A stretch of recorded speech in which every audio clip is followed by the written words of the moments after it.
we cannot, disavow the value of these interventions of a carnivore diet as well. If you look in terms of autoimmune disease, there are so many cases now of people having incredible improvement in autoimmune disease of the carnivore diet.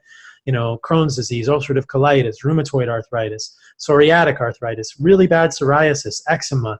We can't ignore these interventions, and we need to continue the conversation around the things that we see with them. And welcome to the Fat Emperor podcast. I'm your host, Ivor Cummins. We're supported by the Irish Heart Disease Awareness Charity, which advocates a simple CT scan to reveal your CAC score. So, know your score and take action to prevent that premature heart attack. Everything you need to know will be right here. Today I have the pleasure of meeting with Dr. Paul Saladino, who is not your average ho-hum doctor at all. He has quite unusual dietary habits and some strong views on cholesterol and other things that not every orthodox doctor would share. So great to meet you, Paul, finally. You too, Ivor. I'm a big fan, and I'm so excited about this conversation about all things carnivore diet, and which many people may or may not be familiar with, but there's so many interesting nuances here with regard to lipids and autoimmune disease. It's going to be a great conversation. Yeah, I always love discussing these things, even though they are kind of fringe at the moment, and it might not be for everyone. And some people perceive carnivore as extreme, which is fair enough, but you could also say that vegan on the other end is extreme. So I think it's all about personal choice. If you go to your family physician, whether it's in Ireland or in the United States, and you say to them, I'm going to eat a plant-based diet, they're going to say, wow, they're going to pat you on the back. If you go to your family physician, I'm going to eat all vegetables and no meat and no animal products, they will pat you on the back right now and send you out the door with just a smile on their face, imagining that you are going to have fantastic health and live to be 120 years old. And if you go into your family doctor and say, I'm eating a carnivore diet and I'm not going to eat any plants, I'm just going to eat animals, nose to tail, like our ancestors did, and we can dig into that, they will absolutely lose their shit. They will freak out. They may fall over. They may grab you by the shoulders and shake you and say, what are you doing? You're crazy. And so I've been super fascinated by the evolutionary origins of where humans have come from, and kind of this concordance between our book of life, our genetics, and the way we're eating. And I've come to believe very strongly over the last year that humans evolved as animal eaters primarily. I had a really interesting conversation with Miki Ben-Dor, who's a paleoanthropologist, on my YouTube channel. And you can look at these recent studies that have come out looking at nitrogen levels in Neanderthals and early Homo sapiens from 70, 80,000 years ago, and they pretty clearly suggest that the nitrogen levels were so high in our collagen that we were high-level trophic carnivores. So the concept of humans as carnivores, or primarily hunters, is only strange to us in the last 70 years as westernized humans on this planet. I think evolutionarily, there's an argument, and then if we actually look at the biology and why we maybe don't want to eat all plants, or some people might want to eliminate plants completely, it makes a lot of sense. But it is a pretty radical concept, and I'll admit that even I, when I first heard about it, thought, that's crazy. But as I really dug more into it, I realized that there was a lot of conditioning there, and there's a lot of stuff that doesn't really hold up to scientific rigor when you look into it for reasons for eating plants or reasons not to eat animals. So it's a really fascinating conversation. Yeah, I must say I'm very drawn to it, even though I'm careful to always stress. I mean, I work on behalf of a charity to identify people with heart disease before they have a heart attack. And I think our main message really is no processed food, no sugars, no seed oils, eat a safe diet, especially people with heart disease. But this whole thing about more extreme diets, if you will, is fascinating, interesting, and it's an emerging discussion that should be discussed openly regardless. So I might just for the record, I mean, you're a full medical doctor with approximately how many years experience, patient, clinical? I mean, at this point, over 12 to 13 years, yeah. And you also, it's quite clear from a couple of podcasts I saw you on, you do extensive research outside of your standard clinical practice in lipids and in obviously everything to do with diet and nutrition. In fact, I saw one discussion you had with BioLane, who who doesn't particularly like me, but that's okay. I like him. And I must say, you lorded over that conversation with actual data, studies, like machine gun one after the other. And we'll probably touch on some of those today. I'd love to. I'd love to. Yeah, I think that I am. I have a healthy obsession with understanding the roots of chronic disease, and I've always been fascinated by connections between our diet and chronic disease. And throughout my medical career, I've had this kind of suspicion almost from the beginning, not quite from the beginning, but once I got into medicine and started seeing how it worked in actual patient care, I really had this growing, strong suspicion that food is connected with chronic disease. Perhaps one of the most strongly connected things, probably the most strongly connected factor. And so there gets to be this sort of fascinating conundrum, this fascinating puzzle. What are humans supposed to eat to obtain optimal health? Is it different for every human? Where is our user manual? You know, when you guys buy a car or I buy a car in the United States, it comes with a user manual so that when the strange light goes off on the dashboard, you're like, what the heck is that? I don't know what that means. You look at the user manual, or you get a flat tire, you look at the user manual. But I really would characterize a lot of this sort of quest of mine as like, I am on the quest for the human user manual. And it may be different for you than it is for me, but I would argue that there's increasing evidence, and perhaps there's a fundamental diet that most people can eat, and then we can build on that, and some people might tolerate more things than others. But I think that this quest for the human user manual is so fascinating because it translates into quality of life for all of us. And, you know, chronic disease affects many people, and I'm sure you I want to live the fullest life I can. I want to have the highest quality of life at all times. And so I want to know how my vehicle, how my metaphorical vehicle works. And I want to drive a Porsche. If I don't want to drive a Honda Civic, if I can drive a Porsche, I want this vehicle to work as well as possible. So I want the user manual. I want to know what type of gas to put in this car. I want to know how to fix the flat tire when it happens. And we don't know what that is. And that's why I love these conversations. But I really appreciate what you're saying there. And I couldn't agree more. I think that you can create a tiered system or a hierarchy of how people can think about improving their diet. And I think that the first step, I couldn't agree with you more, is elimination of processed food, elimination of sugars, elimination of oxidized seed oils, perhaps all processed seed oils. I think that if more people did that, we would see incredible benefits. And then, you know, you can move up the chain, and I'm sort of perhaps at one extreme end where I see a lot of patients with really recalcitrant autoimmune disease. And for those people, I sort of think, well, as we'll talk about later in more detail, maybe elimination of all the plants can improve that. Maybe plants are causing autoimmune disease for some people, but for the majority of people, I think an amazing first step is just elimination of processed foods, elimination of seed oils, and elimination of processed sugars. That's going to help everyone. I can't disagree with that. Yeah, that's in alignment as well with between all the different, even extremely different camps. So we kind of know last 100 years, chronic disease came of life, and we have massively increasing rates over the century. And we know the things that are new: processed foods, seed oils, refined sugars, and refined carbohydrates. But the other things we talk about are not new. And 100, 150 years ago, people had all kinds of diets with real foods without chronic disease. So there's a big commonality. But we'll get into, the carnivore thing. One challenge with carnivore is vitamins, minerals, things like these that you might be missing.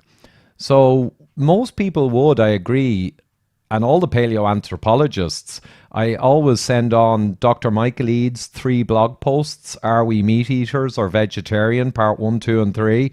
And every time anyone asks me about this, whether we evolved in that way or not, I send on those 3 blog posts, and he has the nitrogen, the carbon, and all the evidence. So I agree with you, but that's where we came from. But nowadays, if you go on nearly exclusively meat, what kinds of things might you be missing, or what are the arguments made as to what you're missing? Well, one of the things that I'll say is that the carnivore diet is kind of like a keto diet in the sense that, I'm using air quotes here. When people say keto, you don't really know what they mean. When people say Mediterranean, you don't really know what they mean. When people say vegan, you don't know what they mean. And when people say carnivore, you have a general sense, but you don't really know what they mean. You know a vegan doesn't eat animal foods, and you know a carnivore doesn't eat plant foods. But the way that I would recommend people construct a carnivore diet is different than the way that many others in the space are suggesting people construct a carnivore diet. the first thing I would say is I want to disabuse people of the notion that a carnivore diet from an evolutionary perspective is meat only. I think of this very strongly as nose to tail eating. And what that means is that just like our ancestors would have done, and just like we see indigenous peoples doing today, when an animal is killed, it's killed from a respectful place, and they appreciate the sacrifice that the animals made to persist, to give them, the ability to continue living and to feed the tribe. And they eat the whole animal, both out of respect and out of nutritional considerations. To not eat an animal nose to tail is to be both disrespectful of the resources that we have on this planet with animals, and also to neglect, the granular nutritional knowledge that we've acquired over the last 100 years. I mean, we don't know 100% of what humans need, but we have a pretty darn good idea of the nutrients that a human needs, whether it's vitamins, minerals, cofactors. And what's amazing to me as I've dug into this nose to tail way of eating an animal is that if you look at an animal and you eat that entire animal, that animal will provide, animals do provide all of the nutrients that a human needs in the most bioavailable forms, in the optimal ratios.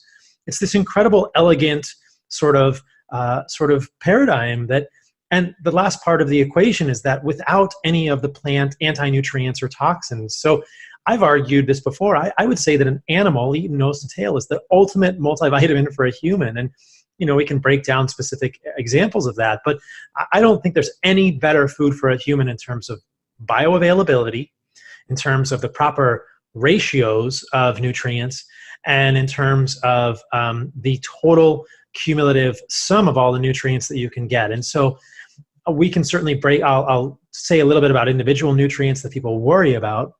And if you look at an animal, in my opinion, there is nothing missing. And if you just back up a little bit, it kind of makes sense intuitively.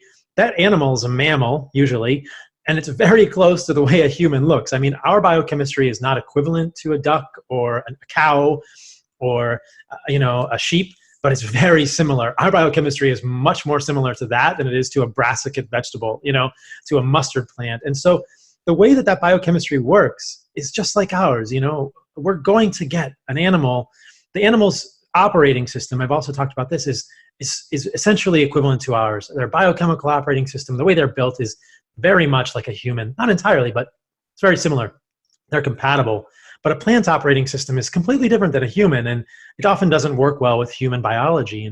And when we eat only plants, we are definitely going to get nutrient deficiencies. But if we eat an animal nose to tail, we will get everything we need. Now, as I'm saying that, perhaps the first thing people will imagine is that the nutrient that will be most efficient in would be vitamin C. And I did a really interesting conversation with Bart Kay on my YouTube channel about vitamin C. And what we find when we look at animal foods is that there is vitamin C in animal foods, and there has to be. And there's a decent amount of vitamin C in liver, and there's actually a reasonably usable amount of vitamin C in muscle meat. And if we look at studies from the 1940s and 1935 and 1945, they did these crazy studies that would never have been repeated now on conscientious objectors. And they gave some of these conscientious objectors scurvy by completely limiting vitamin C. It took 6 to 8 months for them to develop scurvy. And what we know is that scurvy is essentially a disease of collagen synthesis. In order to make collagen, you take a strand of collagen, which is a single fiber of collagen, and then you have to hydroxylate it, and then you have to glycosylate it, and then the hydroxylation and the glycosylation will allow the collagen to form a triple helix. Well, the first step, the hydroxylation of collagen, uses vitamin C. So what do we get when we get scurvy? We get all problems with collagen synthesis. We get bleeding gums, we get petechiae, which are little red dots on the skin suggesting breakdown of microvasculature. We get problems with collagen everywhere collagen is. And so because we can't do that first hydroxylation step of collagen synthesis, what they found was that once they gave these people scurvy after 6 to 8 months, it only took 10 milligrams of vitamin C a day, and perhaps could have even been less, but that was the lowest dose they gave people, to reverse the clinical signs and symptoms of scurvy. And what they found was that there was no benefit to any more vitamin C in any of the metrics that they were checking. There was no clinical benefit, there was no serologic or biochemical benefit, meaning that they couldn't find any evidence. I mean, this is, again, the 1930s and 1940s, so what kind of blood tests were they doing? But they couldn't find any evidence of any benefit to vitamin C above 10 milligrams a day. So this gets into this really kind of counterculture notion, like, are we really using vitamin C as an antioxidant as much as people think we are? This is the Linus Pauling theory that megadoses of vitamin C are good for us, which I would argue very strongly with. And most people, when they take vitamin C, will take 1,000 milligrams, which is potentially, 100 times more than they need in a day, and can have serious consequences. For people with G6PD or glucose 6-phosphate dehydrogenase deficiency, we know that much vitamin C can cause hemolysis. We're getting a little bit granular here, but what we see is that vitamin C can turn into an oxidant molecule rather than an antioxidant at high doses. We also know that vitamin C can turn into oxalate when you overconsume it. So my argument here is, if we look at carnivores living now, people in the space, there's no evidence of scurvy in anyone that I've ever seen. And we can also we now can look at inflammatory markers. We can look at markers of oxidative stress, DNA damage, 8-hydroxy-2-deoxyguanosine, lipid peroxides, and these don't get elevated on lower than what people would consider to be needed levels of vitamin C. Maybe 40, 50 milligrams of vitamin C is what I end up getting in a day from liver and muscle meat. And it's all the antioxidant markers look fine. There's no scurvy. And as I would argue, in sort of corollary, the higher doses of vitamin C are probably hurting people. So it's a very counterculture idea, but if you look at the science, it really seems to hold up, and it's quite a fascinating concept. So the idea that we need the amount of vitamin C that you can get in fruits and vegetables or citrus fruit is not true, and there's plenty in animal foods. Other minerals and stuff. Yeah, go ahead. Oh yeah, and I think as well. Well, the requirement for vitamin C, while being much lower than they may believe, also, if you're not processing a lot of sugars and carbohydrate, I believe there's a lesser requirement for it again. But there is one thing, if you cook the hell out of your meat, I think you will tend to destroy the vitamin C. So you want to be rare, I'm guessing. Yeah, I mean, that's the idea that there are cases of scurvy in Arctic explorers and people who were on ships because they had preserved old meat. So you want to make sure you eat fresh meat, but if you're eating fresh meat and you're eating fresh organs, if you're eating an animal nose to tail and not absolutely making all your meat well done, I don't think there's going to be any concern of scurvy or any concern from an antioxidant perspective of vitamin C. So there's no deficiency there, just what we see clinically and scientifically. I think the evidence is fairly strong. And beyond vitamin C, there's really no argument for any vitamin or mineral deficiency. I mean, the really, really strong, clear case is that animal foods have all the things we need in more highly bioavailable forms than plant foods. If you look at beta-carotene, which is a precursor of vitamin A, well, there's preformed vitamin A in animal foods, which is the retinol form of vitamin A. If you look at iron, animal foods have so much more highly absorbable form of iron and heme iron than plant foods. Many people get anemic just eating plant foods. This is the same thing with niacin. It's nicotinic acid versus niacinamide, and nicotinic acid is found in plants, and it's not processed in the same way as niacinamide, which is found in animal meats. And again, it's this operating system concept that plant foods have different forms of these vitamins, minerals, and cofactors that are different than what humans use. And we are then tasked with an extra step. We have to convert them into our usable form. And some people don't do that well with certain polymorphisms. With regard to beta-carotene, we know there are polymorphisms in BCMO. It's just better to get the animal form. It's more highly bioavailable. So if you look at the nutrient content, wow, animal foods are clearly the multivitamin. They're the clear winner in all of these camps, whether you're talking about B vitamins, whether you're talking about minerals, whether you're talking about other things. It's not even a question. So I think it's pretty clear if people look into the science that you're not going to get a deficiency if you eat nose to tail, meaning it's important to eat the muscle meat in addition to the organs. I would argue there's a strong need for connective tissue, which is higher in glycine. And then people need to think about an omega-3 source, which would have often been in the fat of the animals, whether the bone marrow or the brain, or they can eat seafood for an omega-3 source. It's also important to think about where you're getting your calcium from, and we can talk about a calcium-phosphorus balance as well. But I think a lot of people in the carnivore community are neglecting to think about where their calcium source is if they're not eating dairy, and that can imbalance calcium and phosphorus ratios. But if we're eating nose to tail and eating the bones of an animal or eggshells, we'll get plenty of calcium, and it all kind of works out. I mean, it's so amazing as a physician. I love learning about physiology, and it's neat to see it all come full circle and say, oh yeah, it all worked out just fine. And of course it would, because I'm eating an animal that's essentially very similar to a human in terms of its biochemistry and its nutrient content. Yeah, and I'm watching an interest too, because I've dabbled a little in the science, not too much actually compared to some of my other specialized subjects. But I've been interested to see that largely what you're saying rings true. And very interesting data around this now emerging from the existing literature from yourself, Amber Ahern, and others who are researching it. And you would look and say, the default assumption would have to be you're getting everything unless there's a compelling piece of data to say there's something big missing. But that missing data seems to be genuinely missing. So we'll see. What about the quality of the meat? Because one thing that I've discussed at length with people is if you're eating grass reared, healthy animals, properly managed, everything you say, I'm sure, rings true. But what about the whole problem with the massive amounts of factory farmed meat, especially in the US? It's kind of been a race to the bottom with potentially hormones and feeding with feedstuffs that could disturb those balances of fats. Just that whole area. How important is it to eat good, real food meat as opposed to processed? Well, I think there's no question that we should be eating real meat as opposed to processed meat. The processing of the meat, if we're talking about like deli meats or sausages or, the processing of the meat is certainly going to take away from the nutrients, especially vitamin C, like we mentioned. And I think the discussion around grass-fed and grain-fed is nuanced. It's very interesting. Certainly, I think that, we have to look at the way that cattle are fed and how they're fed and what's on the grains. This is such an interesting discussion. I think that for the longest time, I didn't understand this because I've never been a rancher and I've never been on ranches and seen the way cattle are raised.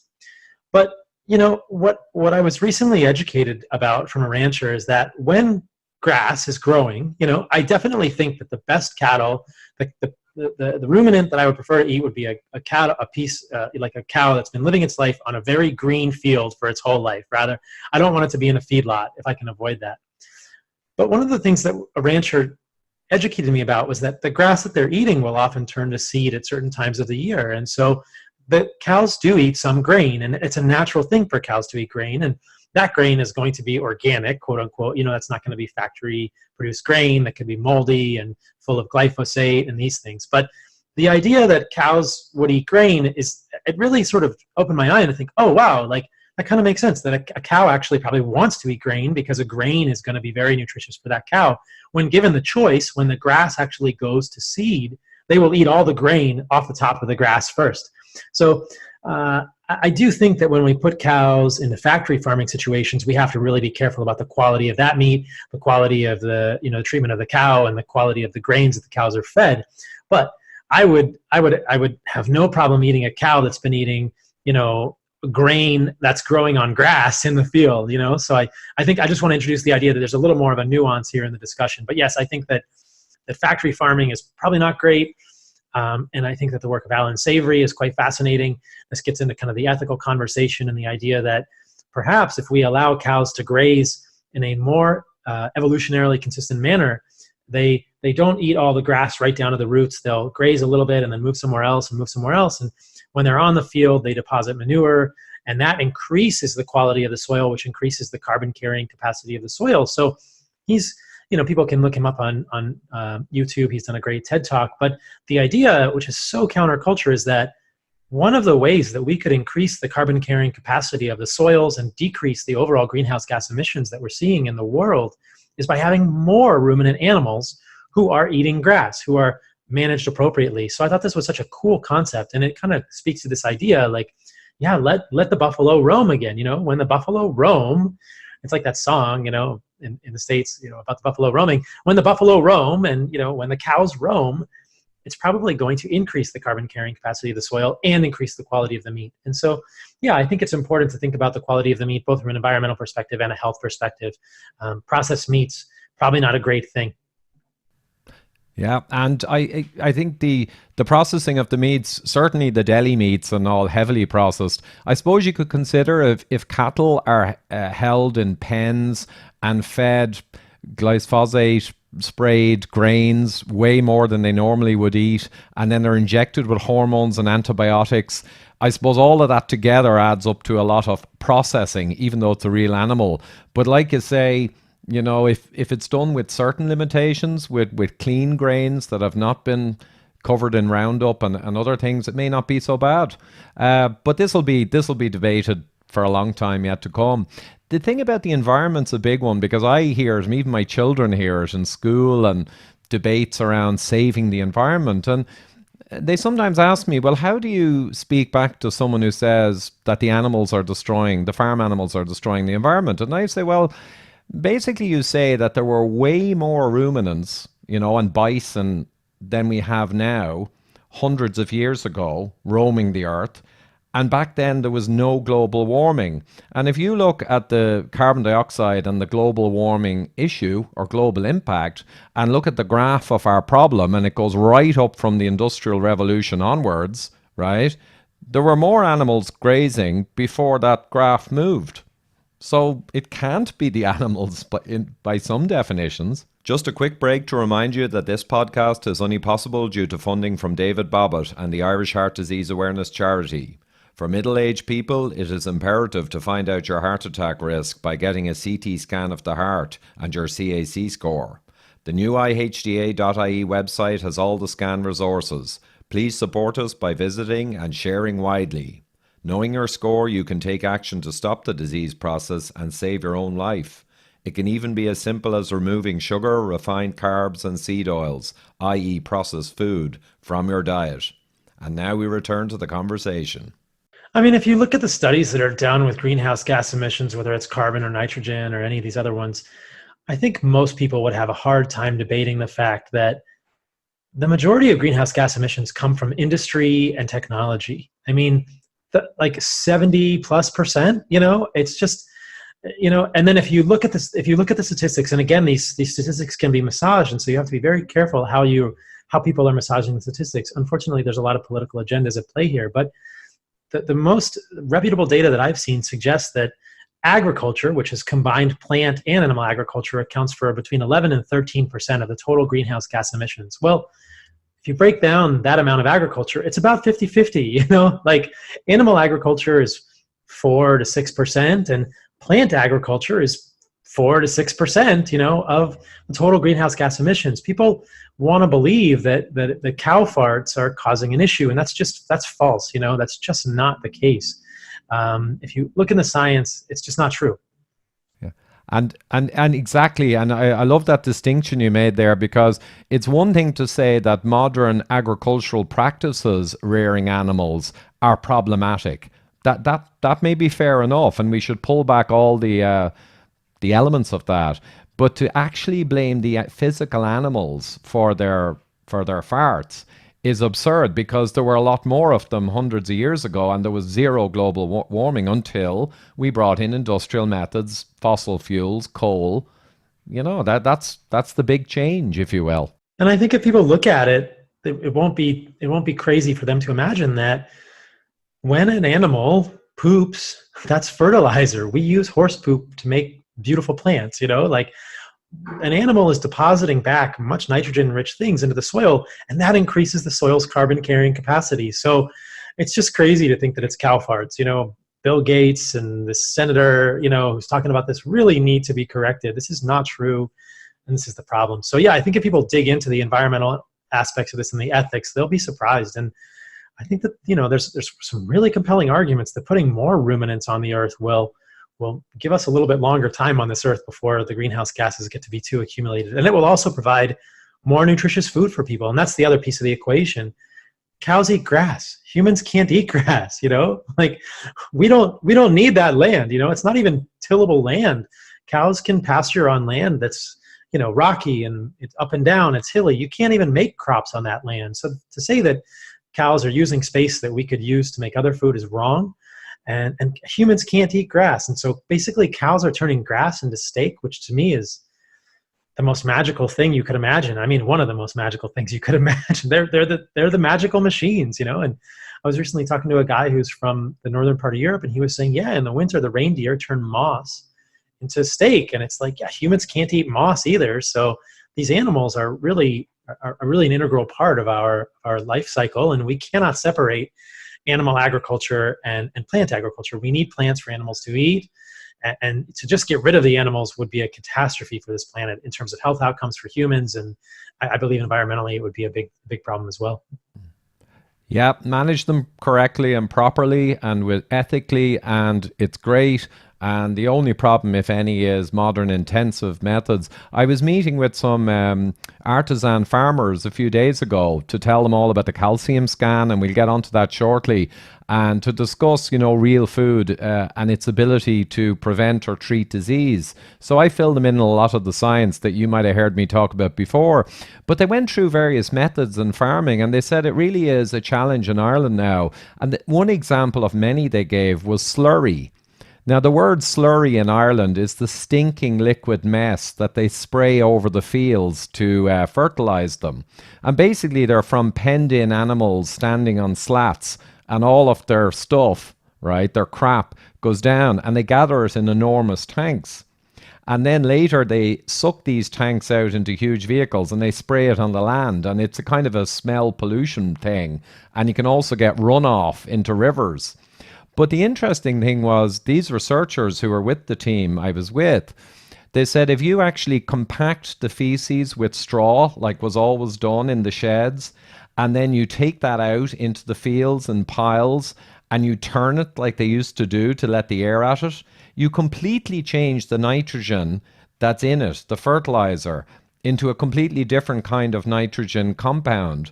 So the slurry actually ends up with ammonia type nitrogen, which is not a good thing for the earth and can damage earthworms and damage the soil in the liquid feces version that's been stored without oxygen. But the turned feces mixed with straw and air exposed becomes fantastic for the environment. So it just shows you that humans can take something fantastic and through intensive methods and practical optimized methods, turn it into something not so good. But anyway, that's an aside.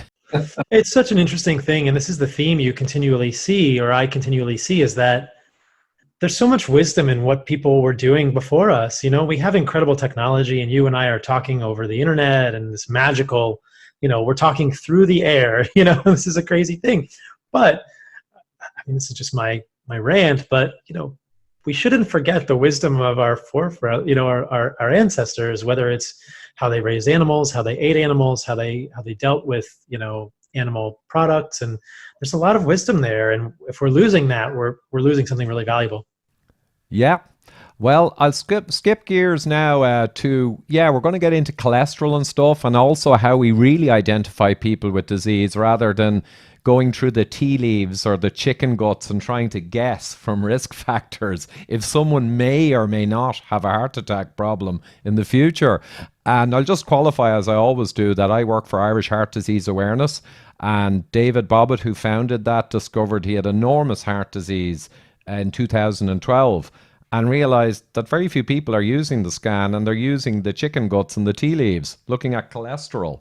And we know from the research that these measures of cholesterol and other risk factors are very ambiguous, and we know you've got to look to see the disease itself to save people who are at risk.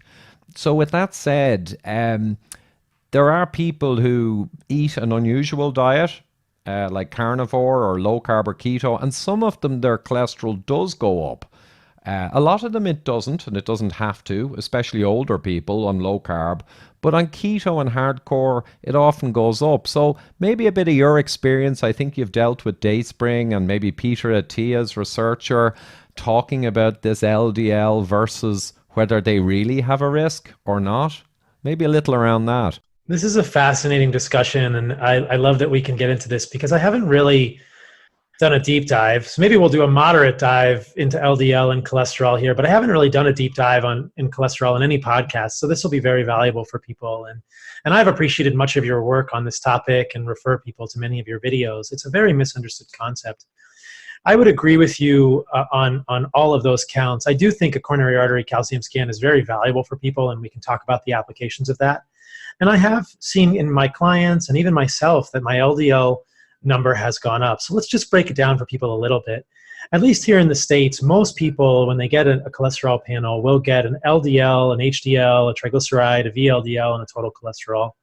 And the units on that are milligrams per deciliter, which is essentially a density measurement. You're looking at mass per volume, which is density.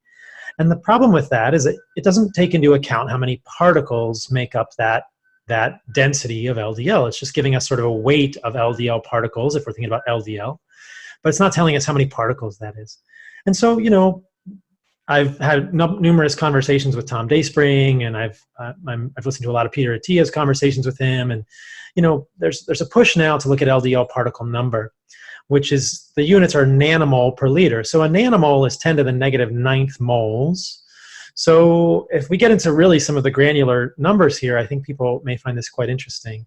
So a mole is based on something, a number from Avogadro in chemistry, and Avogadro is 6.02 times 10 to the 23rd, which is a very big number. So when we're looking at a mole of any element in the periodic table of elements, whether it's magnesium or sodium or whatever, 1 mole of that element is 6.02 times 10 to the 23rd molecules or atoms of that. Or it could be, you know, you can have a mole of a molecule, which is more complex than an element in the periodic table. So when we're saying nanomole per liter for LDL, we're talking about, you know, 6.02 times 10 to the 23rd times 10 to the 9th. So you can do the math. You end up with 6.02 times 10 to the, what, 14th? Did I do that right? Yeah, 10 to the 14th. So I would say that, you know, 1 nanomole of LDL means you have 6.02 times 10 to the 14th LDL particles. That's 1 nanomole of LDL. 6.02 times 10 to the 14th is a huge number. That is 14 zeros, right? 14 zeros. And that is crazy. But then the numbers we see for LDL on these particle counts are between 1,000 and 2,000. You know, I've shared on social media, my LDL particle number is between 1,600 and 2,000 nanomole per liter, meaning if you actually counted the number of LDL particles in the sample that they're looking at, they're getting, in my case, say 1,600 times 10 to the 14th molecules of LDL. That is a huge number, right? Huge. We're talking, I mean, almost an astronomical number. 1 million is 10 to the 6th. A trillion, you know, is 10 to the 12th. A billion is 10 to the 9th. So, right, we're talking, oh, excuse me, I think I messed this up. Anyway, people get the idea. Like we're talking a big number, more than a trillion, you know, we're talking thousands of trillions of molecules. Now, the LDL particle number arguments go something like this. You know, if we look at LDL particle numbers, in some populations, they have been shown to correlate with atherosclerotic coronary vascular disease. However, the problem is that sometimes they don't correlate with that. As you've pointed out, you know, there are populations in the world for who the LDL particle number is higher, and you actually don't see an increase in cardiovascular disease. And so we'll come back to that idea of how many actual LDL particles there are, because I think it'll help people understand this. But the other thing I would posit in this situation is that in order to achieve an LDL particle number of 1,600 or 2,000 nanomole per liter, that's essentially only possible on a ketogenic diet or with familial hypercholesterolemia. This gets into a little bit of the work of Dave Feldman, and he's often put out on social media. Please send me a study that shows that an LDL particle number, or that a high LDL in people without familial hypercholesterolemia, with high triglycerides and with high HDL and low triglycerides, actually shows that there's a risk to this high LDL number. And no one can show it because the study's never been done. We've never done a study that I'm aware of, or anyone that I've ever seen on social media can point to, where we've studied a population of people like we see on ketogenic and carnivore diets. That is, people who are insulin sensitive, a low fasting insulin, reflected by usually a relatively large particle size, which is in nanometers, a high HDL, a low triglyceride, but they also get a high LDL. So I would say this is a divergent phenotype of LDL that's never been studied, but what we are doing is using data from people who have high LDLs in the setting of insulin resistance or familial hypercholesterolemia, and we are conflating that data as a predictor for these people with high LDL particle number. I'd be curious to get your thoughts on this, but this is just my thinking, is that it's so interesting to me that it's really hard to get an LDL particle number that's that high unless you're doing something like ketosis or carnivore, which I would argue are very evolutionarily consistent things. But you can also arrive at that LDL particle number through familial hypercholesterolemia, which involves a genetic mutation and is a completely different situation. it's actually pretty hard to arrive at an LDL that's that high with insulin resistance, but sometimes people do. But I think that what's happening here is that we have a divergent phenotype of elevated LDL that we need to study. And we need to say, is this actually the same thing as an LDL of 1900 nanomole per liter in somebody with insulin resistance, where you would have a condition of low HDL, high triglycerides, small LDL particle size? They look very different. These are divergent phenotypes, and yet we're sort of lumping them all into the same thing and saying this is a risk for people. And of course, all these physicians are well-meaning, and there's a lot of litigation in this country, and there's a concern that if we leave people with these high LDLs, are we putting them in the position of being at risk for coronary events, which is where I think something like a coronary artery calcium scan can be very beneficial in terms of differentiating risk moving forward. As you and I know, if someone has a high LDL particle number for a couple of years and they get a coronary artery calcium scan and the score is 0, you can essentially say your risk of having a coronary event in the next 15 years is very small. Maybe 1%, something like 1% in the next 15 years with a 0 coronary artery calcium scan. So I think it's something that we're going to keep using in the future to generate data and to generate information about these people with this divergent phenotype of high LDL numbers without concomitant insulin resistance. It's just this strange thing that we've never seen before. And I fear that we're using data, we're using ideas that are centered around insulin resistance rather than insulin sensitivity on these high LDL numbers. Does that kind of make sense? Yeah, no, that's a good summary. That essentially the particle number is a risk factor. It correlates in certain populations with more events. As you said, there are populations around the world who have higher particle numbers on average than Americans, and those populations have almost no heart disease, lowest in the world, and the Americans have the highest heart disease. So there's myriad exceptions. More recent ones for me is Dr. Gerber, I know, is a patient with a 3,000 plus particle number, nanomole, and has been watching carefully. And what Gerber does is he always informs them with all of the knowledge, and then they can make their own choice. So this person chose to continue with their diet, but they're making an informed choice.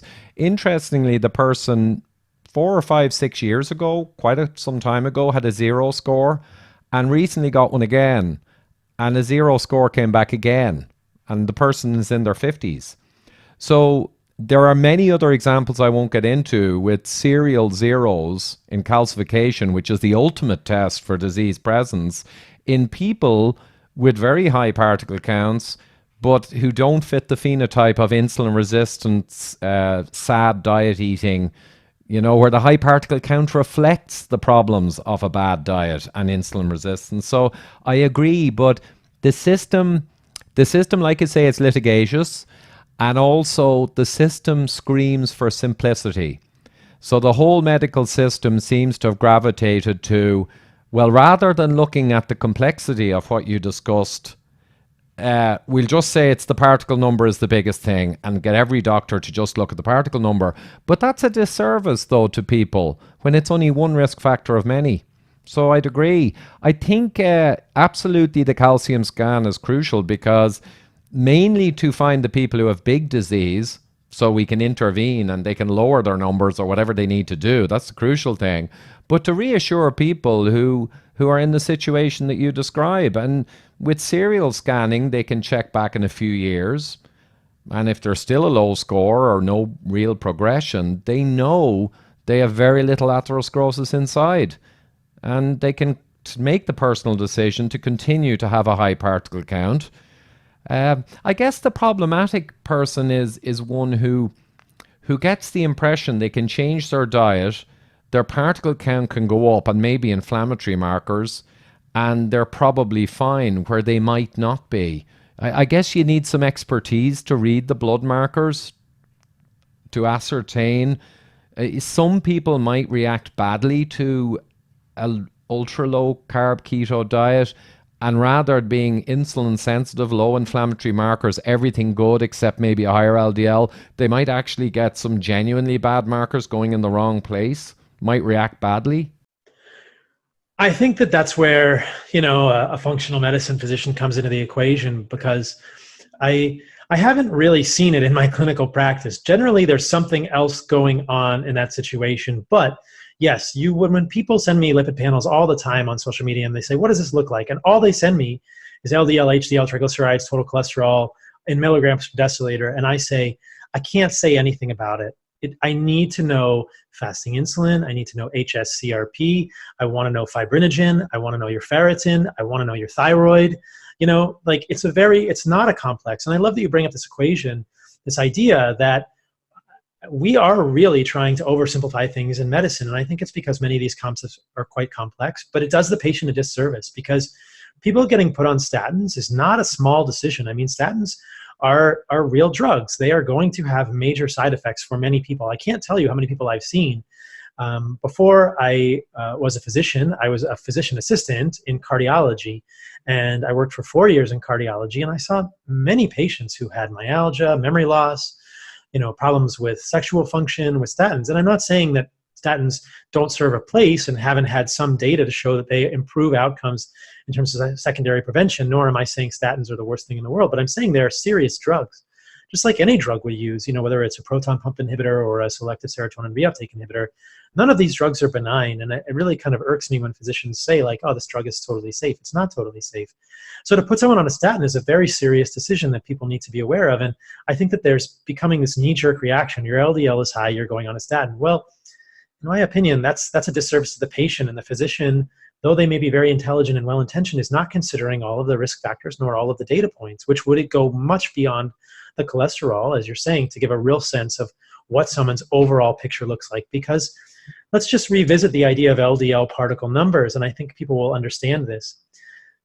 The way that LDL probably forms an atherosclerotic lesion is by moving from the vasculature, meaning from moving from the blood vessel space inside the blood vessel to the intimal layer, the subendothelial layer of the blood vessel. So it's actually going into the blood vessel wall.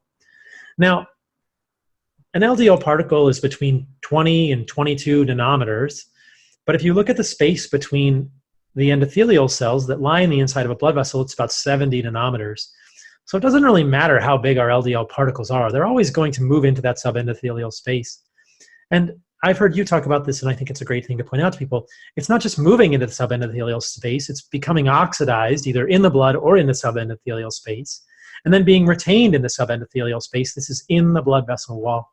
It has to be retained there in the proteoglycan matrix. It has to be seen by a macrophage as an oxidized LDL particle, and it has to trigger the pathogen-associated molecular pattern receptors, the toll-like receptor patterns on the macrophage, and then get taken up as an invader. So when our LDL is taken up by a macrophage, it becomes a foam cell, which is a precursor of a fatty streak, and that's what an atherosclerotic lesion forms from. So there's some sort of immunologic thing going on. The LDL has to become oxidized. But the arguments around LDL particle number would suggest that, okay, the more LDL you have in your circulation, the more of it is going to get into the subendothelial space just by a rule of osmosis, just a concentration gradient. But one of the things that speaking with people in the space has really pointed out to me is that that's a really absurd thing to say, because when you actually look at the numbers, what I was saying before holds true. Think about my LDL particle number, 1600 times 10 to the 14th particles of LDL. And the difference between, if I had an LDL particle number of 1,000 or 900, people would say, oh, you don't have any, you're not at risk. The difference between 1600 times 10 to the 14th and 900 times 10 to the 14th is essentially zero, right? It's not even an order of magnitude. People need to see how big these two numbers are, right? To say that that is the basis of atherosclerosis, is a concentration gradient. It's absurd. Like, I have 1600 times 10 to the 14th, and someone else has 900 times 10 to the 14th. Like, those are, it is twice, but the relatives, it's just insane. Like, we're talking a lot of zeros here. And either way, even if you have 900 times 10 to the 14th, that's a huge number of particles. That's still a huge number of particles to get into the subendothelial space, just in terms of the actual osmotic gradient and the actual, concentration gradient. So to say that that's what's going on is absurd to me. It doesn't really make sense. Like, yes, someone can have a smaller number of particles, but think about it in the grand scheme of things. Like, the scale is just enormous. It's like the system is super saturated because there's such a vast quantity of them. you're essentially kind of super saturated, and more going in or out when they can freely go in and out. This has been said by Dayspring. It's just not going to be the lever. But you also have to say, well, you have populations where you know they have higher numbers and you know they have the lowest heart disease in the world. And when you start putting these facts together in a logical map, you realize that surely the particle number is overwhelmingly more a reflection of a potential underlying issue than in and of itself a concentration gradient. But the problem is that that is more complicated, but it's awkward. It seems they are screaming for the simplicity that more particles, more problem. It's a tricky one. And in your chats with Thomas Dayspring or with Peter Attias, I think you talked with his researcher. Did they convince you of anything? Well, Tom is Tom. Tom is one of the people who is an expert in the field of lipidology. He knows the literature, and he's very concerned about this. But he freely admits to me we don't have the studies on LDL in people who are insulin sensitive, and they probably will never be done. And so his perspective is, therefore, we have to go by the data we have. And my perspective is, I think we need to continue the conversation, and I think the studies need to get done. And so it's just a difference of opinions. I mean, he's right. We don't have the studies, and he's trying to say, we don't have the studies, therefore we have to go with the data that we have and make the best decision we can. And I would say, we don't have the studies, we should do the studies, and we should continue the conversation because I am not convinced. And, with my clients, I have the conversation with them in a very frank way and say, hey, this is what the literature shows. You feel good. We don't have data here. The data would suggest this is the case. What do you want to do? And I offer them the decision. And they, most of them decide they don't want to take a statin. But, I think that's the conversation to have with people rather than to say, like, your LDL is high, you need a statin. Like, it's more nuanced. And I think that what we will find, my strong prediction, I'll put money on it in 30 years if we ever do the study, is that we'll find that these are divergent phenotypes without the inflammatory markers, without the underlying issue that you're talking about that is causing small dense LDL, that is causing the populations of HDL and triglycerides to become disordered. I don't believe that this LDL phenomenon is the best metric of atherosclerotic potential in people. And like you say, it's because the system is super saturated, because just because there's so many particles, even at 900 nanomole per liter, there are the system is saturated. You are still getting a ton of particles moving in and out. You just can't convince me that 1600 to 900 is the difference. It just doesn't make sense to me. And also, the other problem is you have to assume that these evolutionary design macromolecules are inherently toxic in the machine they were designed in, over millions of years. Kind of crazy. I'll give you another just for fun. There's so many of these opposing bits of evidence that I actually find it quite amusing. But you've got someone with a massive atheroma, right, in their artery here. And it's just about to burst. It's enormous. It's catastrophic. Just down a millimeter away or even across the wall, the endothelium and the artery is in perfect health with no issue. That person had the same LDL particle count. Why is atherosclerosis massively focal? It's in specific spots. You've got the same particle count throughout your whole vasculature, but some certain spots get massive atheroma, and right beside them, the artery wall is beautiful. I mean, it just clearly screams that it's not the big factor, But anyway, the key thing is, I think, you've got a calcium scan to actually look for disease if you're not sure. And I guess we need to worry most about the people at high risk of heart disease who have a high calcium score. And maybe they should tweak their diet to bring down the particles to be safe. That's their choice. And I do think myself and Dr. Gerber's book, Eat Rich, Live Long, we put actually a series of dietary tweaks to stay low carb or keto, but to bring the particle number down. And that may be something people want to do, especially if they have a high score. They don't want to wait for a serial calcification test in a few years. They don't want to take the risk. And that's very, very valid. And young buccos like Dave Feldman and yourself, and people who are healthy and know they're healthy, well, they can certainly go with the evidence and say, no, I don't think this is a problem. I'm just going to watch over the years. Yeah, watch it carefully. I think we just watch carefully and see what happens. And this is an evolving conversation because we can't deny the efficacy, the value of ketogenic or carnivore diets for people. I mean, if you look in the community, I just interviewed an OBGYN on my YouTube channel last night, and she noted that she had PCOS in her pregnancies and was, more obese and was pre-diabetic. I mean, with regard to diabetes and weight loss and these insulin-resistant conditions, it's very clear that for some people, carbohydrate restriction is curative, is just miraculous. So we cannot, disavow the value of these interventions of a carnivore diet as well. If you look in terms of autoimmune disease, there are so many cases now of people having incredible improvement in autoimmune disease of the carnivore diet. Crohn's disease, ulcerative colitis, rheumatoid arthritis, psoriatic arthritis, really bad psoriasis, eczema.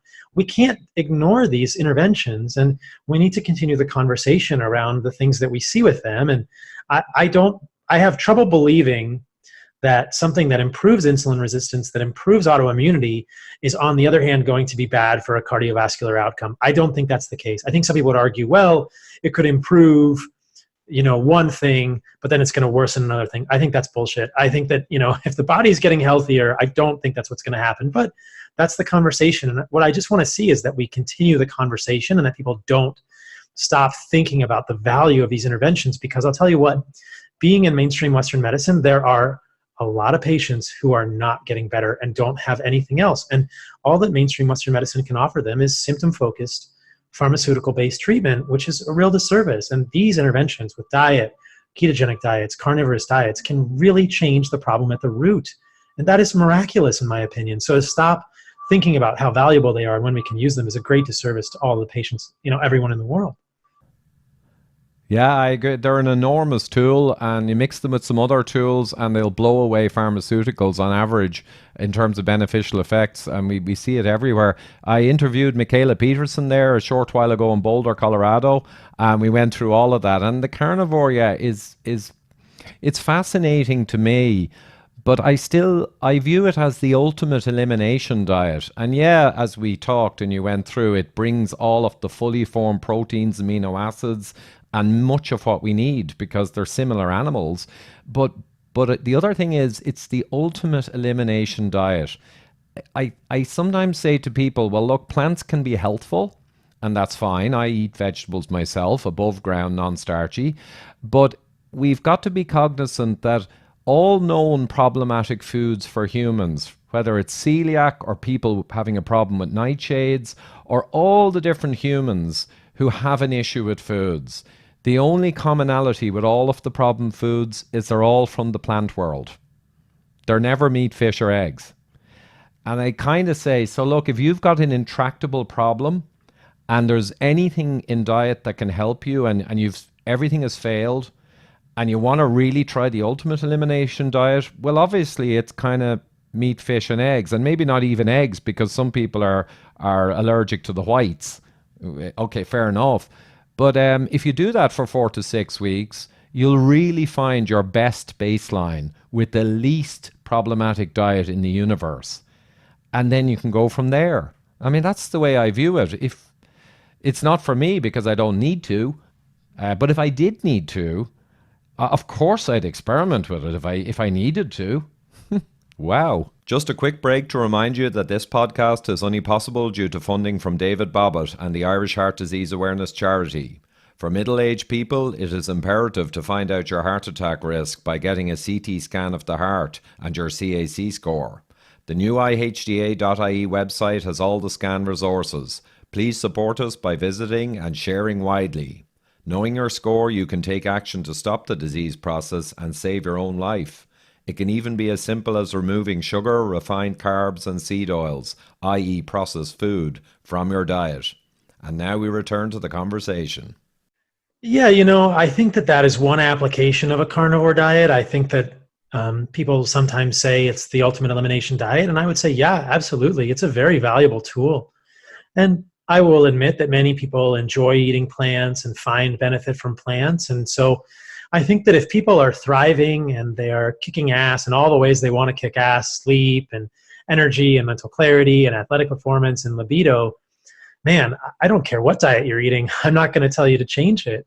But if people are sick, if they're not doing well, if they're having autoimmune disease or, sleeping problems or any of these other issues, and they're not finding relief, then yeah, I think you need to start looking at the foods that are triggering you. And I would argue, I mean, this is just my perspective as, sort of a carnivore-based physician, that most people, will find improvement on this type of a diet, and they can add back plants if they want. Most of the time, they don't end up adding back plants because they feel better without them. And for the people that feel like they're thriving, the other thing I would suggest just gently is that maybe they would feel even better without plants. We didn't really get into this yet. Perhaps we can say a few words about it. But one of the premises of a carnivore diet is that if you look at plants, they don't want to get eaten. And, I think there are some people who are more tolerant to plant anti-nutrients and toxins than others.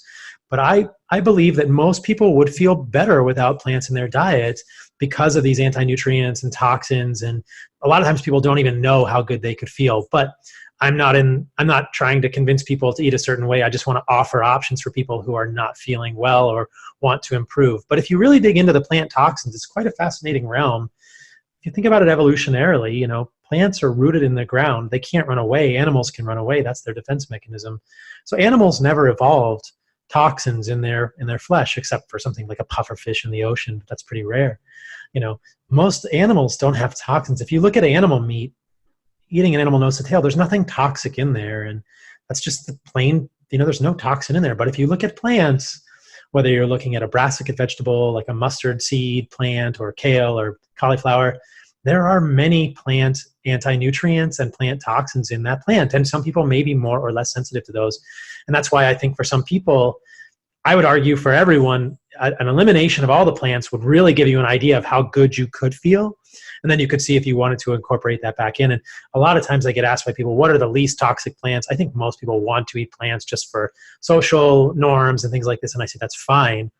So I'll start with, I think the most toxic plants are the seeds of plants. I think that's where plants put the most anti-nutrients, whether it's lectins or digestive enzyme inhibitors or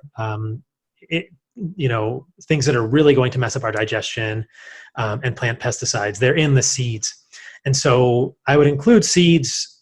I would include in the category of seeds, nuts, grains, and legumes. And that cuts across a lot of things that are held near and dear to people's hearts. Most people really like nuts, but nuts are seeds. And if you look at them, there's lots of toxins in nuts that really mess up our digestion. Seeds are a great example as well. So what's in the seeds? Well, first of all, there's lectins, which are carbohydrate binding proteins, which I think more and more people are starting to talk about, and the idea is that these carbohydrate binding proteins in plants look very different than the lectins that are in animals, and they can really interfere with our immune system. There's been some fascinating research done recently showing that in mice and rats, when they introduce a lectin, I think it's from a kidney bean or something, and perhaps from the nightshade family of vegetables, and they irritate the gut, they can actually see that lectin travel up through the vagus nerve into the brain of these animals and cause Parkinson's-like lesions in the striatum, in the substantia nigra of the brain. And so the lectins can travel through the superhighway of the vagus nerve, which goes directly from the gut to the brain, and they can be seen in the brains of these animals. So this is a wild concept that perhaps, and this is a big perhaps, the hypothesis is now that are lectins contributing to Parkinson's or neurodegenerative diseases in people who are sensitive? There's a very interesting observational study in Denmark looking at incidence of Parkinson's disease in people who have had vagotomy, which is severing the vagus nerve, not to prevent Parkinson's, but usually for other medical conditions like increased gastric acidity. There are, in the last 30 years, there have been surgeries where we would cut the vagus nerve. And in the people who have had vagotomies, there is a 40% less incidence of Parkinson's disease. And it's like, what is going on there? That is a crazy hypothesis, is this potentially one of the superhighways by which plant lectins travel up through the gut into the brain? And is it causing neurodegenerative disease? Could it be contributing to Alzheimer's? Many of these diseases in the brain are actually autoimmune in nature. And I think that the whole idea around Parkinson's is autoimmune or inflammatory is they're all changing. I mean, the landscape is changing. So this idea that lectins can trigger autoimmunity, lectins can trigger inflammation is very intriguing. And lectins are in all plant foods. They're perhaps most strongly in the seeds, that is the seeds, nuts, grains, and legumes, but they're in all the parts of a plant. They're in plant stems, plant leaves, plant roots. So the avoidance of lectins could really help people in some situations. And then we move on to things like digestive enzyme inhibitors. I mean, we look at like beans. If you eat a raw bean, you are going to be sick as a dog. I mean, 3 to 4 raw beans off the vine will make you vomit. There are all sorts of strong digestive enzyme inhibitors in beans. Beans are highly toxic to humans, and it's the greatest irony is that there's this wildly inaccurate association with health because of the misunderstanding of blue zones as, you know, longevity centers based on what people are eating. If you actually look at the blue zones, they're probably based on clusters of genetic polymorphisms, which are favorable rather than anything that people are eating. And, you know, if you look at the blue zones, people are not incredibly healthy. There was recently a fascinating study published looking at the sperm quality of people in Loma Linda, and it was abysmal, you know. So the sperm motility, the sperm numbers were much decreased in the vegetarians and the vegans in Loma Linda. So the idea that blue zones are healthy is just this fallacy. If people are living longer in blue zones, it may be because of their genetic polymorphisms that give them advantage rather than anything about the food they're eating. But legumes, highly toxic to people, lots of lectins. And then you move on to this idea of plant pesticides. And plant pesticides are actually pesticides produced by the plant to discourage animals from eating it. In cabbage, there's this great article that I always refer to from Bruce Ames. It's called Dietary Pesticides, 99.99% all natural. And the idea is that in any given day, most people on the planet consume about 1.6 grams of pesticides that are made by plants. These are plant defense compounds. And that we would consume, you know, 0.01% of that as things like glyphosate. I'm not saying glyphosate is good, but we need to realize that the relative contribution of pesticides from the plants that we are eating is mostly made by the plant to discourage animals from eating it. A fantastic example of this is the family in brassicate vegetables of glucosinolates, which are found mostly in the seeds, but they're also in the leaves. So broccoli sprouts are all the rage, and broccoli sprouts are made from glucoraphanin. Well, that's not true. Broccoli sprouts have a compound called sulforaphane, which is made by glucoraphanin, which is a glucosinolate compound. So there's been a major misunderstanding here, and it's quite an interesting story to tell really quickly. So we see this pattern in plants where they store a precursor molecule to a toxic molecule. And then when the plant is chewed, an enzyme combines with the precursor molecule to make the very toxic molecule. In this case, myrosinase combines with glucoraphanin to make sulforaphane. Sulforaphane is such a strong oxidant that if a broccoli plant had sulforaphane in it, most botanists agree that the broccoli plant would die. It couldn't sustain this. It's such a strong oxidant molecule. So sulforaphane is never present in a plant while it's living. It's only present in the broccoli sprouts or the kale when you chew it raw.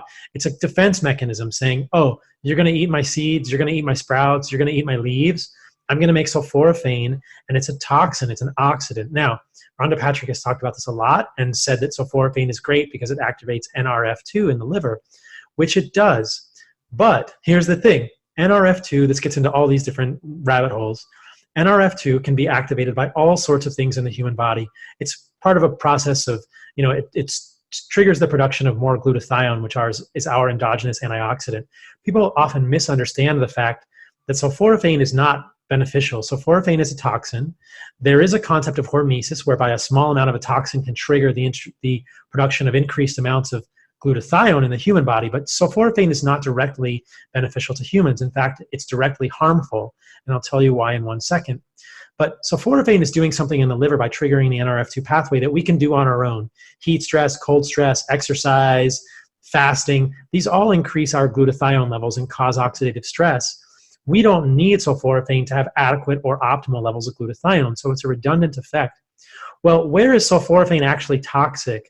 It can be directly toxic if you eat too much of it and you overwhelm the liver's ability to detoxify it. It can become a pro-oxidant, and it's always directly toxic at the level of the thyroid. So this gets back to the idea of plant molecules as toxins. They're from a different operating system. We see this with all the plant molecules, whether it's resveratrol or sulforaphane, whatever. Sulforaphane circulates in the human body for a short amount of time before it's detoxified, and it competes with iodine at the level of the thyroid. So sulforaphane is one of these family of compounds that are called goitrogens. There are a number of goitrogens: amiodarone, lithium, sulforaphane, and they inhibit the production of thyroid hormone at the level of the thyroid. So sulforaphane is actually meant, or one of the defense mechanisms that we see with sulforaphane is it goes to the thyroid and inhibits thyroid hormone production. So all these people just crushing broccoli sprouts. I believe there are thousands of cases of hypothyroidism induced by broccoli sprouts. And if you look at my Instagram, there's multiple examples of people who have written me after I've been writing about this recently saying, hey, I was doing Rhonda Patrick's diet, I was doing the sulforaphane, I was crushing broccoli sprouts and kale green smoothies, and I felt horrible. I got Hashimoto's thyroiditis, which is an autoimmune disease. My testosterone dropped. So anyway, what we see here is... You said to them, hey, tell it to Rhonda, right? I didn't tell you to eat that stuff. Yeah, I've said to her, I've said it multiple times on Instagram and social media, but she won't engage. I've said, oh, tell Rhonda, like, I want to talk to her, but, I think that she's hurting people. I believe she's well-intentioned and I respect her work, but I think that she's hurting people with that recommendation. So sulforaphane is a plant compound that is a toxin. It has a redundant effect on glutathione. We don't need it. And then it competes with iodine at the level of the thyroid and is toxic. So sulforaphane has also been shown to induce tumors in rodents. And then sulforaphane has also been shown to induce the formation of oxidized omega-6 fatty acids because it's such a pro-oxidant. So things like 4-HNE and acrolein, which are what we talk about with regard to oxidized omega-6 fatty acids. Sulforaphane has been shown to oxidize fatty acids in the membrane of cells and potentially even oxidize LDL. So this is a real problem. The way you described that there, Paul, I mean, and I certainly had a 2-hour podcast with Tucker Goodrich there on 4-HNE and seed oils and N6. Yeah. And absolutely, on the balance of what you've described there, I would be zero compelled to take that substance into me, and actually I'd be strongly against it unless it had some real benefit that was proven. But what is it that people tend to pump plant foods for certain benefits? There's that tendency, and most people don't tend to exalt animal foods for their benefits nearly so much. Is it just the world we live in likes the concept of plants are good? That seems to be the way the world is. I think so, and it's just a wild thing, and it's why this carnivore thing is so disruptive and so interesting. It's the idea that, wait a minute, think about it. Plants don't want to get eaten. They're full of toxins, and there's a lot of people that don't tolerate those toxins well at all. Some people can detoxify them better than others, perhaps, and some people have a thyroid gland that's more robust, and they may not see as much of an effect when they eat sulforaphane. But the exaltation of plant foods is really evolutionarily a misunderstanding. I mean, I've said this before on my social media. Like, I see animal foods as the optimal human foods, and plants are survival food. I really believe that humans are facultative carnivores rather than omnivores. And this is just a distinction that I would make as a teaching point for people. But I would say that an omnivore is an animal that gets unique nutrients from plants that it can't get other places. And I don't think that's the case. I think that humans are most well adapted to eat animals. I think that if we look at the fossil record and evolution, we've been eating primarily animals for the majority of human evolution. It's only within the last 50 to 60 years since we've been paying attention to epidemiology, which is badly confounded and virtually worthless, that people are starting to believe that plants are valuable. And I would say that plants have had value throughout human evolution as survival food. They're inferior food. We know that we can eat plants without dying, but if you look at plant food, I believe it's ultimately a net negative. And this is what you see with vegans. In people who only eat plant foods, there's often an improvement in health at the onset within the first few months because they're eliminating something that might be triggering them, whether it's processed foods or sugars or dairy. But at long term, within 2 to 3 years, the trajectory for vegans, almost without fail, is nutritional catastrophe. We cannot eat plant foods as a sole source of human nutrition long term as humans. I would argue that point strongly. And the corollary point is that if plants really are just survival food, we can include them when we want to if we enjoy them, but we should realize that animal foods are the real optimal food. And if there's any part of our life that is not optimal, people should consider eliminating plant foods and seeing if that part improves, because I would say that there are many things about plants that is highly there. It's there from an evolutionary It's there from an evolutionary perspective to highly discourage animals from eating them. We haven't even talked about fiber, but we can talk about that as well. Oh, the fiber thing, yeah. And there's one topic actually that occurs to me. It's Dr. Stephen Gundry. He has the Plant Paradox book, which I think I never read it, but I would guess has a lot of the lectins and all the other plant problems in it. I do know that the vegetarian or vegan people were not happy with Gundry.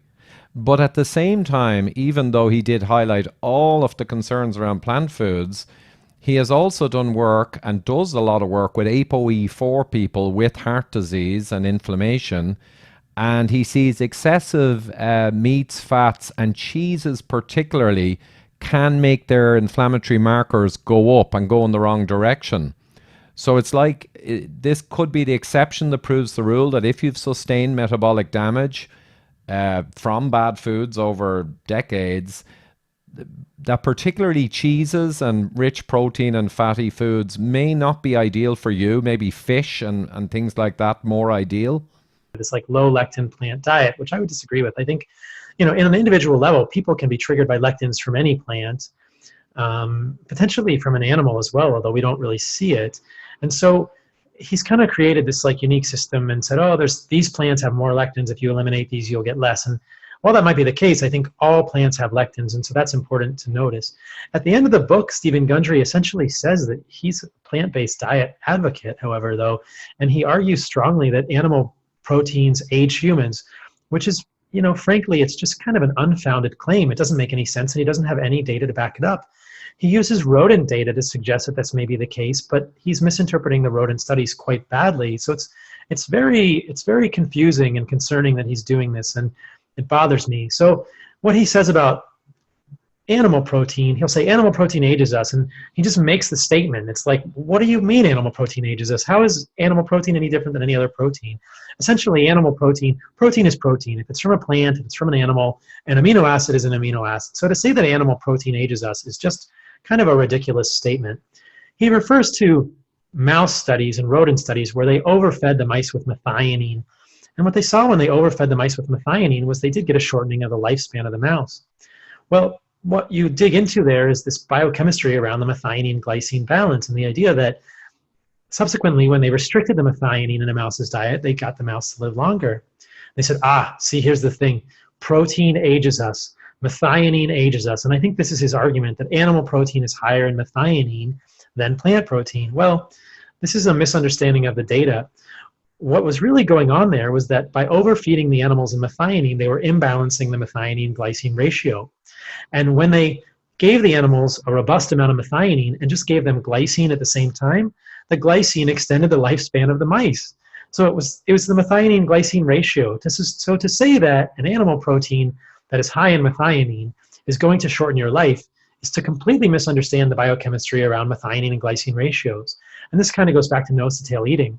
One of the things that I say to people who are thinking about a carnivore diet or who are eating a lot of meat in general is that meat is a high methionine food, and that you must balance that with high glycine foods. These are the connective tissues of an animal. This is the idea of nose-to-tail eating, that we must balance methionine and glycine in our diets. And we're not mice, but our biochemistry is pretty similar. And so Gundry is misinterpreting the studies here by saying high methionine muscle meat is going to age you.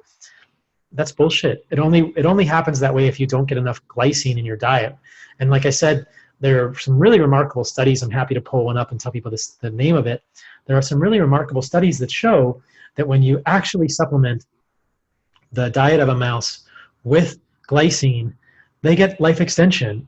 And that's really the issue here, that it's the methionine glycine balance that we need to think about rather than the amount of methionine.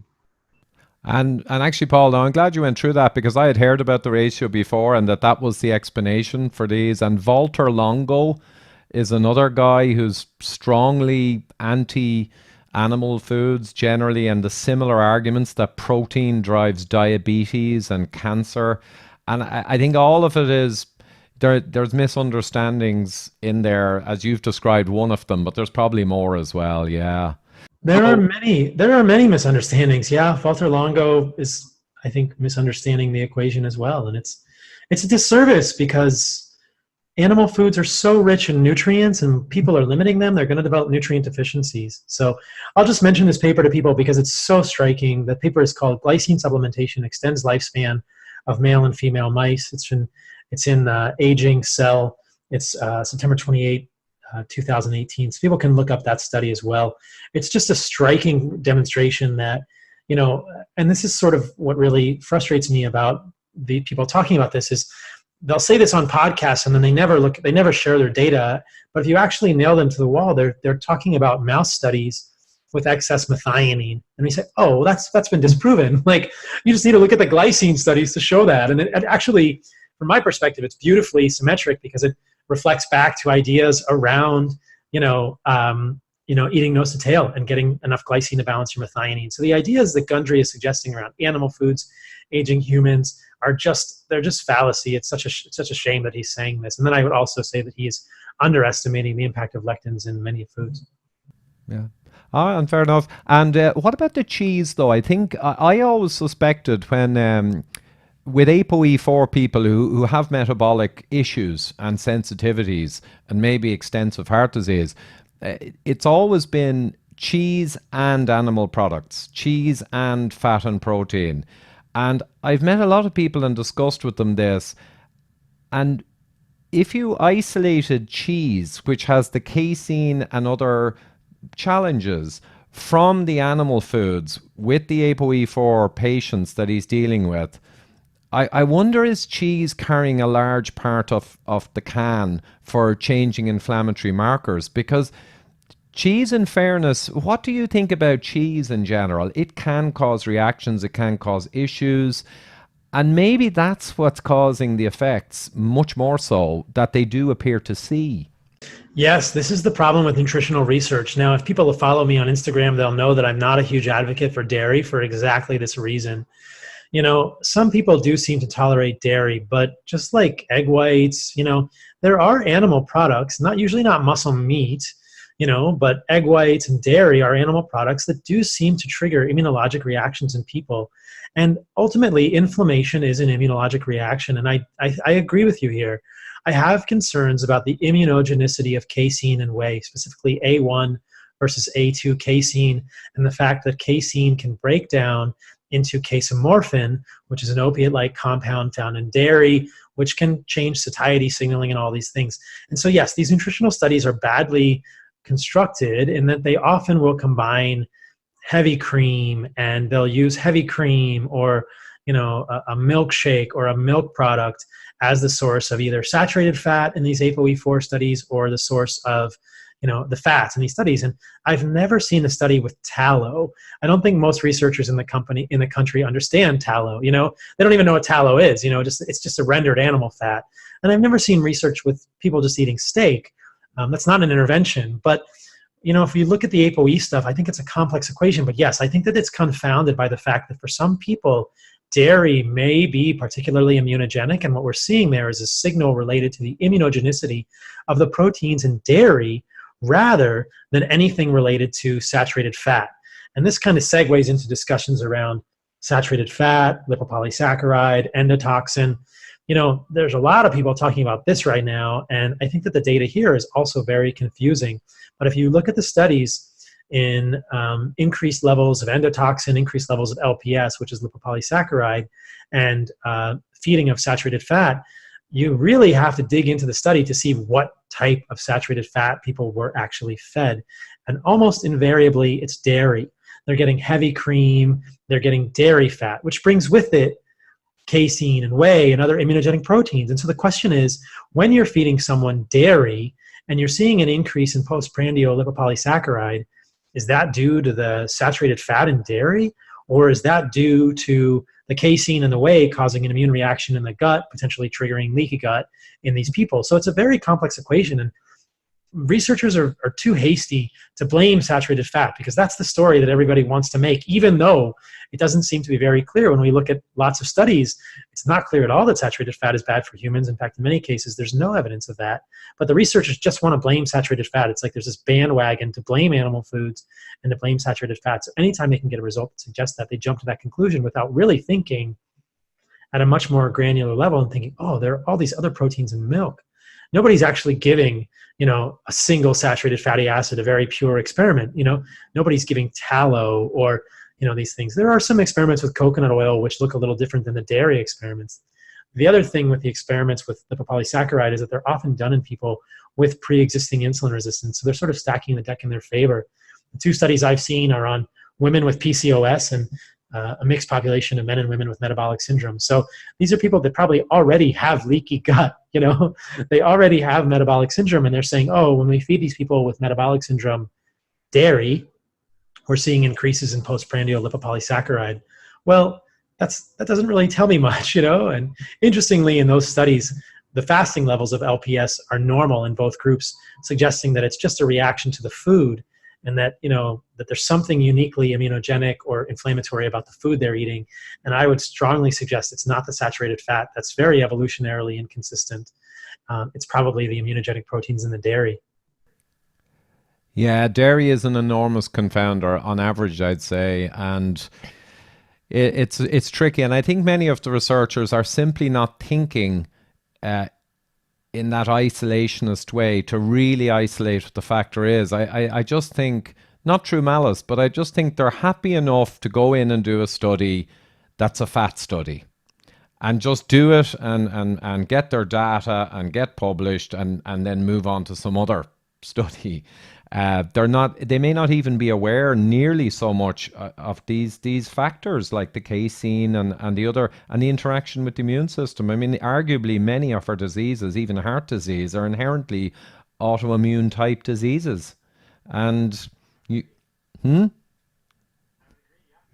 it's, in fact, autoimmune is enormous. I saw a paper the other day, and I know we have to wrap up shortly, but I saw a paper just released a week or 2 ago, I think. And it was quite fascinating, and I didn't send it on yet until I read it and go through their data. But the paper proposes, by looking and analysing type 1 diabetics, which is non-diet induced, it's more a genetic or other environmental issue, type 1 diabetics.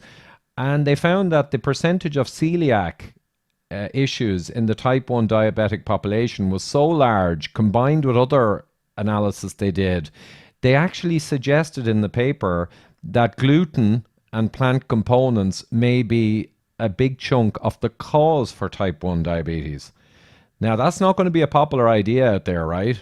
Absolutely. I would argue that plants are the greatest contributor to human autoimmunity. And that's a radical statement, but I think that we will see more and more data, really supporting that statement in the next 5 to 10 years. And so I'll repeat it. I would argue that plants and plant toxins are the greatest contributor to autoimmunity in the human population. And so we'll wait and see, but I think we see evidence of that. Gluten, lectins, type 1 diabetes, celiac, these things cluster together. And I would also argue that most human disease that's chronic is autoimmune in nature. It's inflammatory, and those are essentially synonyms. I would argue that psychiatric disease is autoimmune for many people, and then we get inflammation in the brain. I would argue that neurodegenerative disease, Alzheimer's and Parkinson's, are autoimmune. Atherosclerosis can be conceptualized as autoimmune, small intestinal bacterial overgrowth, autoimmune attack on the myenteric plexus and the gut, changing motility. We know that rheumatologic diseases are autoimmune, whether it's rheumatoid arthritis, Hashimoto's, inflammatory bowel disease. These are all autoimmune. So I would challenge people to list for me a disease that is not autoimmune, that is chronic disease. I mean, sure, you get a cold, that's not autoimmune. You get pneumonia, that's not autoimmune. But a non-infectious disease, it's hard to think of one that you can't really formulate as autoimmune as our understanding happens. And then the question becomes, what is triggering all this autoimmunity? Western medicine might say, oh, just bad luck. And I would say, bollocks, bullshit.